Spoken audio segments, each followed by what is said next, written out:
All right, you guys, we have some breaking news we're following right now. You remember that massive fire at the BioLab plant in September 2024? That was a chemical fire, caused all this gas release. Well, we just got a copy of a report from the U.S. Chemical Safety Board. Their final investigation has been released into that catastrophic fire and what happened that day. So I'm going to read from this report. Again, this is breaking news just coming in, a federal independent agency, their investigative report on what happened that day. So on the cause, if you can control Evreem's on the report so that we can see where they said this. They said the CSB determined, and again, right now, if you're watching, you're seeing video of that. But here's the report. The CSB determined that the cause of the incident, I'll just continue to read, was a corroded sprinkler system component that failed, allowing water to contact these stored pool treatment chemicals. That's basically the stuff that this lab was housing. It was inside the warehouse, and that initiated a decomposition reaction and generated significant amounts of dense toxic smoke and heat that started the fire, leading to the building's destruction and closure of the site. Now, I also want to read from the press release that was sent out with this report. The CSB wrote that the chairperson, Steve Owens, said the conditions and circumstances at the BioLab Conyers warehouse were completely unacceptable. There were nearly 14 million pounds of reactive chemicals stored in the warehouse without proper safeguards in place. These hazardous chemicals were packaged in roughly 5,000 giant sacks, each weighing more than a ton, and some of them were stacked in such a way in the warehouse that responders were not able to keep the initial situation from developing into a catastrophic fire and a massive plume of toxic smoke that put thousands of people potentially at risk. We had reported that about 17,000 people in the community surrounding BioLab, and this is back to me, that was the end of the quote from Steve Owens, but definitely a strong quote there. But we had reported 17,000 people in the community around BioLab were evacuated, and 90,000 people in the Atlanta metropolitan area were advised to shelter in place. I mean, I could see the smoke from Midtown. It was crazy. And this report definitely, a damning report of what happened and how BioLab basically handled this.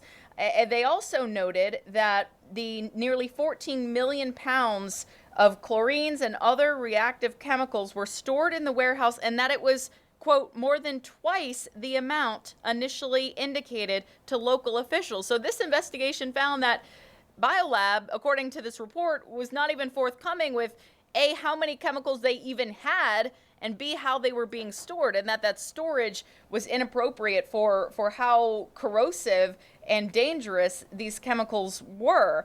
As to whether the incident could have been reported or prevented, the report says, had BioLab Conyers taken steps to proactively prevent sprinkler system leaks instead of allowing the system to run to failure, the incident likely would not have occurred. So it seems like this report, and Reams, I know you're looking over it too. This is all, again, breaking news just coming in. We're reading it with you as we're reading it ourselves. But it seems like this agency, again, independent federal agency that, conducts investigations on incidents like this, is putting the blame pretty squarely on BioLab here for how they stored these things and about not even being forthcoming with environmental and local leaders about how much they had. Yeah, and to preface to our viewers, we got this information here in the last 15 minutes. So everything that we're getting here is, we are also reading this for the first time with you. I have pulled up right now on our stream here in full.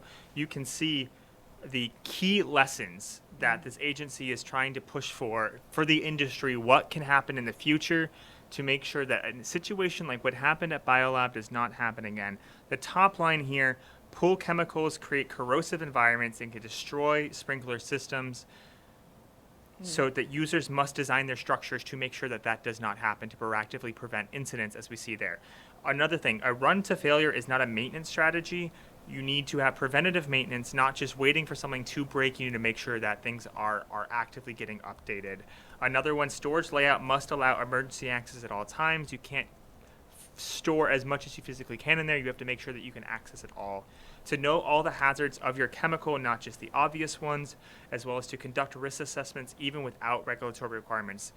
The big lesson here, they're saying, don't just wait for something to happen to fix something. Be proactive, which is something that we've seen kind of a change in the industry, not just this industry, but most industries over the year. It's gone from being a proactive to more so focusing on making sure that they are doing what they need to do to make sure that regulation, they're not breaking regulations. But here, the agency urging them to be proactive and make sure that their systems across the country are in place, every single place has their systems to make sure that an incident like this does not happen again. Well, CSB itself notes that the board doesn't issue citations or fines, but their job is to basically make safety recommendations to companies and industry organizations, labor groups, regulatory agencies like OSHA, the EPA, things like that. They did note too that in addition to kind of placing a lot of this blame on BioLab and how they stored this stuff, they say the discrepancy between the design of the warehouse and the hazardous categories and large volumes of material stored inside, the lack of corporate implementation of risk mitigation strategies across all facilities, including the Conyers site, which says to me that they didn't just look at this site and that this could be happening other places. I'd be very worried if I had one of these in my backyard. I would very much hope that these sites and other facilities are taking note and have taken note well before this report was released on how they need to approach storing these things. But this report goes on to say there were also gaps in NFPA guidance, and that is the National Fire Protection Association, gaps in NFPA guidance regarding the storage and handling of pool treatment chemicals with multiple hazardous characteristics. So again, in addition to kind of putting some of that blame on BioLab, how things were stored, they're also saying it was like corporate wide, not just this individual facility, and also saying that there should have been more guidance from the National Fire Protection Association, which is a U.S.-based international, nonprofit.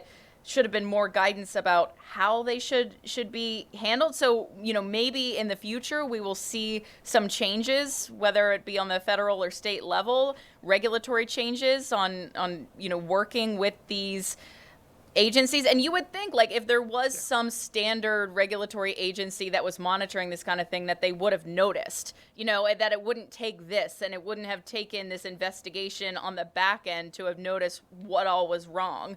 So I wouldn't be surprised if we maybe saw some legislation introduced or some regulatory changes.